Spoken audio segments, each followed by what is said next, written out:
آج کل کی جو ینگ جنریشن ہے اس میں پاور نہیں رہی، اس میں وہ آگے بڑھنے کا جذبہ نہیں رہا، اور بہت سارے لوگ ڈپریشن میں جا رہے ہیں. اور یہ بات نہیں ہے کہ ڈپریشن کا ہم یہاں مذاق اڑا رہے ہیں. ڈپریشن کے لوگ میرے پاس بہت زیادہ آتے ہیں، اور ڈپریشن بہت سیریس چیز ہے، لیکن اس پہ میں الگ سے ویڈیوز بناتی رہتی ہوں. وہ آپ میرے جیون پردیسی یوٹیوب چینل پہ جا کے دیکھ سکتے ہیں. آج کا جو میرا ٹاپک ہے وہ بھی اسی چیز، ان سب چیزوں سے ریلیٹ کرتا ہے، اور یہ ٹاپک کافی لمبا ہے، اس لیے میں 2-3 ویڈیوز پہ بناؤں. تو آج کا جو ٹاپک ہے that is balancing deen and duniya for the young people. اب اس قصے کو کہاں سے شروع کیا جائے؟ جو ہمارے ینگ جنریشن ہے، چاہے وہ پھر آپ پاکستان میں رہ رہے ہیں یا یورپ میں رہ رہے ہیں یا امریکہ میں رہ رہے ہیں، جو ہماری ینگ جنریشن ہے وہ ہمارے دین سے بہت دور ہو گئی ہے. اور دین سے دور کیوں ہو گئی ہے؟ ہم بڑے آسانی سے ایک الزام تو دے سکتے ہیں ماں باپ کو کہ جی ماں باپ کا قصور ہے.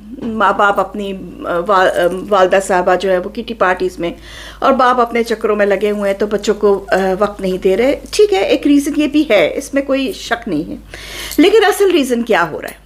اصل ریزن جو ہمیں سمجھ نہیں آ رہی وہ یہ ہے کہ پچھلے 20-25 سال کے سے ہماری دنیا، ہماری لیونگ سٹائل میں، ہماری جو دینی دنیا ہے اس میں انٹرنیٹ انٹرفیئر کرتا جا رہا ہے. اور یہ ساری چیزیں جو بنتی جا رہی ہے، پہلے فیس بک بنی بہت عرصہ پہلے، اس کے بعد پھر یہ اور سارے واٹس ایپ چلا، پھر واٹس ایپ میں آپ شیئر کرنا شروع کر سکتے ہیں، پھر انسٹاگرام چلا، پھر پتہ نہیں کیا کیا، ٹک ٹاک، پتہ نہیں کیا کیا کتنے بن گئے. اور بچے جو ہیں ان کے لیے دنیا آسان ہو گئی، چھوٹی ہو گئی، گلوبل ولیج بن گیا. تو یہ جو گلوبل ولیج لوگوں کے لیے بنا ہے، یہ ایک بیسیکلی اگر آپ دیکھا جائے تو یہ اصلی دنیا نہیں ہے جو آپ کو ادھر نظر آتی ہے. موسٹلی بہت کم آپ کو ڈھونڈ کے نکالنا پڑتا ہے جو بندہ صحیح بات کر رہا ہو. اصل میں یہ جو ہے یہ سب دکھاوا ہے، ایک ورچوئل ریالٹی ہے جو آپ کو نظر آ رہی. اس ساری سچویشن میں اب ماں باپ کیا کریں؟ بہت بڑا سوال ہے آج کل کے ماں باپ کے اوپر. میرے پاس جتنے لوگ آتے ہیں ان کی 90% پرابلم ان کی اولاد ہی ہوتی ہے. اور ہم لوگ جو والدین ہیں، let's take it from here, جو والدین ہیں ان کا ڈیلیما یہ ہے کہ ہم کیونکہ پرانے طرز سے پلے ہوئے ہیں تو ہم لوگ جو ہیں وہ ابھی تک دین کو لے کے ساتھ چلتے ہیں، لیکن جو ہماری اولادیں آگے بڑی ہو رہی ہیں ان کو دین سے لینا دینا ہی کچھ نہیں ہے. اور یہ بات ہم بڑی پراؤڈلی بھی میں نے کچھ والدین کو کہتے ہوئے سنا کہ مائی چائلڈ از پریکٹسنگ مسلم. بھائی پریکٹسنگ مسلم جو ہے وہ صرف وہ ہے جو ان احکامات پہ چلے جو اللہ نے دیے. جو لبرل مسلمز اپنے آپ کو کہنا شروع ہو گئے ہیں، وہ بیسیکلی یہاں سے بات چل رہی ہے کہ جو لوگ اپنے آپ کو میں آپ کو قرآن سے اس لیے دیتی ہوں، قرآن سے اگزامپل دینے سے لوگ چڑھ جاتے ہیں. میں آپ کو normal day to day example دیتی ہوں. آپ اسکول کالج جاتے ہیں، وہاں پہ آپ کا ایک سلیبس ہوتا ہے، اور وہ سلیبس جو ہے وہ آپ پڑھیں گے، اسی میں سے آپ کو سوالات آئیں گے، اور اگر آپ نے وہاں پہ رام لیلا کی کہانی لکھ دی تو آپ فیل ہو جائیں گے. سیدھی سی بات ہے نا، اتنی بات تو سمجھ میں آتی ہے نا ینگسٹرز کے. تو یہی بالکل بات ہے کہ اللہ نے اپنی ہر کتاب، میں صرف قرآن کی بات نہیں کر رہی، پیچھے سے بھی جتنی کتابیں اللہ نے بھیجی ہیں جو لوگوں نے چینج کر دی، لیکن اللہ کا میسج ایک ہی رہا ہے. اور اللہ نے اپنی ہر کتاب میں یہی کہا ہے کہ یہ باتیں میں نے تمہیں کہہ دی، ان پہ چلو گے تو تم صحیح چلو گے، ورنہ صحیح نہیں ہے. اور قرآن میں ان سب باتوں پہ حد لگا دی کیونکہ لوگوں نے چینج کر دی تھی پچھلی کتابیں. تو اللہ نے قرآن دوبارہ سے اللہ کو اتارنی پڑی، اور اللہ نے اس میں حد لگا دی کہ this and this and this آپ لوگوں نے غلط کر دیا ہے، اس کو ٹھیک کرو، اور آئندہ کے بعد یہ ایسے ہی رہے گا، and this is the last book. اب ان میں سے بہت ساری ایسی باتیں جو ہمیں سوٹ نہیں کرتی. میں اوپنلی بات کر رہی ہوں، کسی کو بری لگے تو کیا کہہ سکتے، لیکن قرآن کی بہت ساری باتیں ایسی ہوتی ہیں جو ہمیں سوٹ نہیں کرتی، ہمیں اس ایٹ دا مومنٹ ہماری زندگی میں وہ سوٹ نہیں کر رہی ہوتی. ہم لوگ جو قرآن ہمیں بتا رہا ہے، قرآن ہمیں کہتا ہے زنا نہ کرو، پر ہمیں تو وہ فلاں لڑکی بہت اچھی لگتی ہے تو اس کو تھوڑا جب تک ماں باپ شادی نہیں کراتے چلو تھوڑا لیٹس ہیو فن قرآن کہتا ہے چوری نہ کرو، انٹرسٹ نہ لو، لیکن انٹرسٹ مینس کہ آپ کو اگر آپ کے 10 لاکھ یورو پڑے ہیں بینک میں، اس میں آپ کو آ رہا ہے اتنا زیادہ انٹرسٹ آ رہا ہے تو وائی لیو اٹ، پیسہ تو میرا ہی ہے نا، دیکھا جائے گا، ہم کون سا بھی مر رہے ہیں، مر کے ہمیں کس نے دیکھنا ہے. یہ جو ہمارا ایٹیٹیوڈ ہے یہ ہمیں لے کے مرے گا.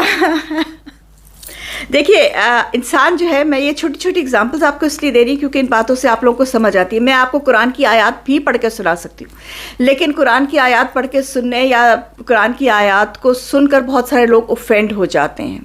یہ بھی ایک بات ہے دین اور دنیا کے اوپر کہ آپ اپنا مذہب اور آپ اپنی بات قرآن کی سن کے اوفینڈ ہو جاتے ہیں. یہاں تک ہم پہنچ چکے ہیں. تو یہاں سے ہم آگے کہاں جائیں گے؟ یہ تو ساری پرابلمس ہو گئیں. اب یہاں سے ہم آگے کیا جائیں گے؟ ہم اپنے بچوں کو تو مار سکتے نہیں ہیں، وہ تو پولیس بلا لیں گے. ہم اپنے بچوں کو کوئی بات الٹا سیدھا بولیں گے یا روڈ ہو کے بولیں گے تو وہ گھر چھوڑ کے چلے جائیں گے. آج کل تو پاکستان میں بھی یہی چل رہا ہے. تو کیا کریں؟ کیا کریں؟ ایک طرف ہم جو ہے وہ ڈرامے دکھا رہے ہیں. میں نے دیکھا نہیں لیکن میں نے اس کا ریویو وغیرہ دیکھے. نور جہان کوئی ڈرامہ چل رہا ہے، اس میں مجھے نہیں پتا اس لیے میں ریویو نہیں دے سکتی. دیکھنے میں سننے میں جو آیا ہے کہ بڑی کوئی سخت ماں ہے اور یہ سب کو، یہ بھی غلط ہے. آپ اپنے بچوں کو کنٹرول نہیں کر سکتے تو پھر کیا کریں؟ کہاں جائیں؟ کیا کریں؟ تو let's start with this topic کہ آپ کیا کریں. دیکھیے سب سے پہلی بات تو یہ ہے کہ آپ کچھ نہیں کر سکتے. آپ نے بچہ پیدا کیا ہے، آپ نے اس کی تربیت کر دی، جتنی اچھی آپ سے ہو سکی آپ نے کر دی. جب وہ بچہ جوان ہو گیا اور انڈیپینڈنٹ ہو گیا، اس کے بعد وہ بچہ کیا کرتا ہے وہ آنسریبل ہے اپنے اللہ کا. آپ صرف دعا کر سکتے ہیں، آپ کچھ نہیں کر سکتے. ان کو رول اوور کرنے کی کوشش مت کیجیے، کیونکہ ہم پچھلے دنوں ایک جگہ پہ بیٹھے ہوئے بات کر رہے تھے اس پہ. تو one of my colleague she said کہ اس نے بڑی اچھی بات کی. اس نے کہا کہ آج کل کی مائیں یا باپ جو ہیں ان کو تو بچوں کے آگے کچھ بولنا ہی نہیں چاہیے، کیونکہ جیسے ہی وہ منہ کھولتے ہیں تو وہ غلط ہی کہہ رہے ہوتے ہیں، وہ برائی کہہ رہے ہوتے ہیں. ان کے بچے ان سے اتنا ہی دور جاتے ہیں. اور یہ بالکل صحیح بات، انہوں نے پوائنٹ کو صحیح مین جگہ سے ٹچ کیا تھا. واقعی ہی ایسا ہوتا ہے. تو پھر کیا کریں؟ اچھا، ہم اس میں اب جو کر سکتے ہیں، جو ہمارے پاس آپشنس ہیں وہ یہ ہیں کہ ہم اپنے بچوں کو یہ چیز سکھائیں کہ آپ کی کریشن کا مطلب کیا ہے. آپ دنیا میں آئے ہیں کھا پی کے، ڈانس کر کے، ٹک ٹاک بنا کے، سود کھا کے، زنا کر کے. یہ زندگی تو نہیں ہے نا. کچھ تو اللہ نے آپ کو سوچا ہوگا. اللہ بے وجہ تو کچھ کرتا نہیں ہے. تو آپ کو دنیا میں اللہ نے کیوں اتارا؟ کیا وجہ تھی؟ اللہ کو کیڑا مکوڑا بھی پیدا کر سکتا تھا. اللہ کو سانپ چیتا شیر بھی بنا سکتا تھا. آپ کو کیوں بنایا اللہ نے؟ وائی؟ Point to ponder. آپ کو اللہ نے کیوں بنایا؟ یہ بات جو آپ کی کریشن اللہ نے کیوں کی، یہ بات آپ کو خود سوچنی پڑے گی. اس ٹاپک کو لے کے اگر ہر بندہ خود اپنے آپ کو کیا کہتے ہیں سوچے اور سمجھے اور اس پہ ورک آؤٹ کرے اپنے لیے، میرے لیے نہیں، اس کے لیے نہیں، اس کے لیے نہیں، اپنے لیے. میں اس دنیا میں کیوں آیا ہوں؟ میرے اس دنیا میں آنے کا مقصد کیا ہے؟ کیوں اللہ نے مجھے بنایا؟ مجھے ایک دو میرے پاس لوگ آئے جنہوں نے کہا کہ نعوذ باللہ تو اس سے تو بہتر تھا میں نہ ہی پیدا ہوتا، مجھے اللہ نے کیوں بنایا. یہ تھنکنگ غلط ہے. ہاں آپ پہ پرابلمز آ رہی ہیں تو آپ پریشان ہیں، اس کو میں نہیں وہ کرتی. ہر انسان پہ ڈفرینٹ طرح کی پرابلمز آتی ہیں. کسی کے لیے وہی پرابلم جو ہے وہ بہت چھوٹی ہوتی ہے اور کسی کے لیے وہی پرابلم بہت بڑی ہوتی ہے. آپ کی مینٹل لیول اور آپ کی جو پاور ہے ہر ایک چیز کو ڈیل کرنے کی، اس پہ ڈپینڈ کرتا ہے. تو کوئی بات نہیں، ہر ایک انسان پہ آتی ہے. لیکن آپ یہ سوچئے کہ اگر آپ نے میٹرک کا امتحان دیا ہے تو میٹرک کا امتحان دے کے آپ کو ماسٹرز کی ڈگری تو نہیں مل سکتی نا. کامن سی بات ہے، سمجھ میں آنے والی بات ہے. آپ ماسٹرز کے جو سلیبس ہے اس کی تیاری کریں گے تو ہی آپ کو ملے گی. اور اس میں بھی آپ دیکھیے پاکستان میں جو ماسٹرز ہوتے ہیں، میں یہ نہیں کہہ رہی کہ اچھے ہوتے ہیں یا برے ہوتے ہیں، لیکن میں آپ کو ڈفرینس بتا رہی ہوں. پاکستان میں جو میں نے دیکھا ہے لوگوں کو پڑھائی جو لوگوں نے مجھے بتایا ہے، ہمارے زمانے میں تو بہت اور طرح ہوتا تھا. اس میں آپ کو ایک لکھا پڑھا بندھا ہوا سلیبس ملتا ہے اور آپ کو وہی رٹا لگانا ہوتا ہے. یہاں پہ یورپ میں آپ کو وہ دے دیتے ہیں آپ کا ٹاپک کہ دس از یور ٹاپک، اس کو لے کے آؤ، اس پہ تھیسس بنا کے لے کے آؤ. آپ کسی کی کاپی آف کورس نہیں کر سکتے. یہ نہیں کہ کسی اور نے کوئی بات لکھی ہے تو آپ لوگ نہیں، آپ کو خود اس پہ ریسرچ کرنی پڑتی ہے، تو دماغ لگانا پڑتا ہے.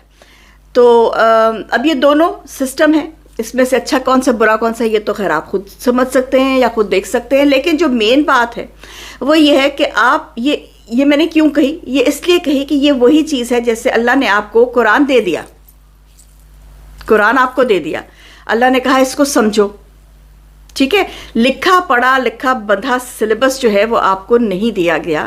ان دا سینس سلیبس تو ہے کیونکہ اس میں لکھا ہوا تو سب کچھ ہی ہے، ہمارا فہم کہاں تک اس کو سمجھتا ہے یہ اور بات ہے.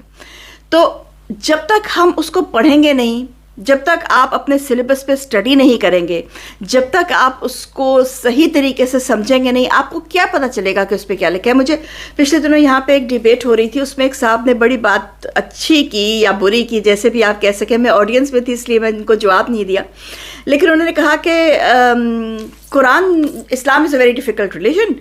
وہ اس لیے کیونکہ قرآن جو ہے وہ عربی میں اتارا گیا ہے، تو پہلے آپ کو عربی زبان آنی چاہیے قرآن سیکھنے کے لیے. تو اگر person like me who's a German, اس کو کیا پتا کہ عربی کیا ہے اور how can he understand Quran, اور قرآن کو کیسے سمجھیں گے. تو چھوٹی سی بات، میرا دماغ کا پوائنٹ یہ تھا کہ جو اولڈ ٹیسٹمنٹ ہے اور جو نیو ٹیسٹمنٹ ہے اور جو اس سے پہلے کتاب اتری، تو کیا وہ انگلش میں اتری تھی؟ وہ بھی تو اپنی زبان، جو زبان تھی اس وقت جو بولتے تھے اس میں اتری تھی، انگلش میں تو ٹرانسلیشن کی گئی تھی. تو اللہ نے اگر عربی میں اتارا ہے تو ہاں آپ کو عربی سیکھنی ہے، تبھی آپ اس کا صحیح ایسنس سیکھ سکتے ہیں. لیکن جب تک آپ کو صحیح عربی نہیں آتی تب تک آپ اس کی اوتھینٹک ٹرانسلیشن تو پڑھ سکتے ہیں اپنی زبان میں. ہر زبان میں قرآن کی ٹرانسلیشن مل جاتی ہے. تو قرآن کو سمجھنے کے لیے، اپنی پیدائش کی وجہ کو سمجھنے کے لیے آپ کو ریلیجن کو سمجھنا بہت ضروری ہے، ورنہ آپ اس تھیسس میں فیل ہو جائیں گے. تو سب سے پہلا میرا جو آج کا پوائنٹ تھا وہ یہ تھا، get to know yourself, get to know why you are born. کیوں پیدا کیا اللہ نے آپ کو، کس لیے پیدا کیا، آپ کے پیدا کرنے کی وجہ کیا ہے، اس پہ ذرا غور کرنا شروع کیجئے. اور اس کے بعد کیا کیا وجہ ہو سکتی ہیں وہ ہم اگلے ویڈیو میں ڈسکس کرتے ہیں. ٹل دین، جیون پردیسی، میل جدید سروک.